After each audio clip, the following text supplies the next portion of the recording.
One of the questions that I get asked the most whenever I'm streaming Guitar Hero Live is how do you calibrate the game properly? And I want to try to go over that with you to show you how to calibrate the notes perfectly so that the sound is in tune with the notes on the screen and that the timing window is appropriate for the game so you don't miss anything because the engine is a little wonky or something like that. So first things first, what you really need to know about the game is the note notation is a little bit different than what you'd expect from previous Guitar Hero games. Let me show you exactly what I mean. In every Guitar Hero game in the past, notes were circles. You wanted to hit them bullseye dead in the center. It's very easy to understand that concept. In this game, however, notes are standing straight up. It makes it a little bit harder to tell where the timing window specifically is, and because of this, I've found that most people strum a little bit later than what they're actually supposed to on the note. While playing Guitar Hero Live, do not try to strum your notes dead center like you would in the past. You want to strum earlier on the front side of the note. Remember this when we start calibrating. Now with that being said, let's move on. Now in this game, there are a few different options for calibration. We're going to use all of them. Before we get into calibration, if you have a game mode on your television or your monitor, make sure to turn that on. You'll have crazy lag if you don't. I have game mode on my television, and I didn't understand why I was getting so much lag at first. It was because I wasn't using game mode. Swap that on, it'll make a huge difference.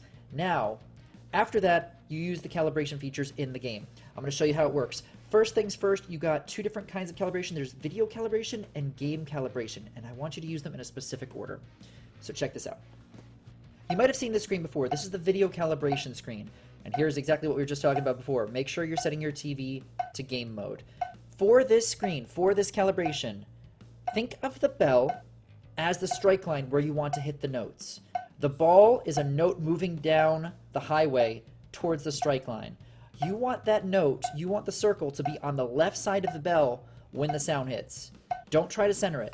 That will not give you the best calibration. Put it on the left side, and that's going to help you out. So as you can see with mine, where the sound is hitting, where the bell is placed, it'll be different on every single display. Depending on what kind of TV you have, depending on what kind of monitor you are using, it will be a different place. So don't just set it to where my bell is. Listen and make sure that the ball is smacking that bell on the left side when the sound is hitting. I'll just shut up for a second so you can see where it is and listen to where the ball is in relation to the bell. So yes, do that. That'll help you out a ton. After you get done with that video calibration, the second step is game calibration. Let's go do that now. Now we're moving on to game calibration. And this part is going to be the thing that affects where your timing window is and if you're hitting your notes properly while the game is ongoing.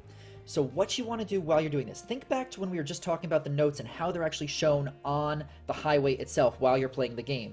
These are not circles anymore. Do not try to hit the note dead center. You want to strum the note on the front side of it as it is coming towards the strike line. I'm going to show you, I've completely muted out the audio from the game, and I'm going to show you myself playing a song as I was calibrating the game. What you want to do, strum on the front side of the note while game calibration is turned on and play through a song that has very consistent rhythm. Play at your difficulty level, wherever you're playing at normally. If you play on expert, do that. I recommend My Songs Know What You Did in the Dark, the Fall Out Boy song. Listen to where I'm strumming. I'm going to shut up and just strum. Listen to where I'm strumming to hit the notes. Look where they're coming through the strike line and where I'm strumming.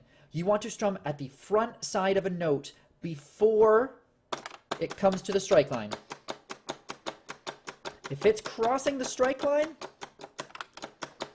that's meaning you're not probably going to be calibrated properly. I'm strumming at the front side of the note.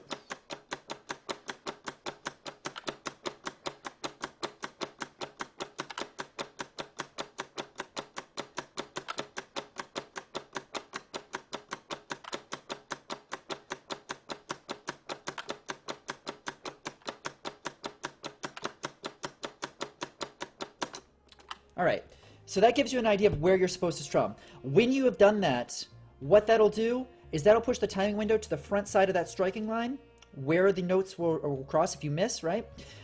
And that will give you a perfect timing window by strumming at the front side of the note. This means that you won't have to strum late on open strums. A lot of people feel the timing window is better on the back side of a note.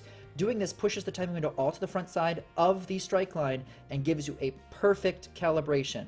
So as we were saying before, use your video calibration first. And before that, make sure you're set to game mode. Afterwards, do game calibration, do a song that has consistent rhythm, and strum on the front side of the note. If you do all of these steps, you'll have perfect calibration for your game, and you will not be missing notes for what seems like silly misses anymore.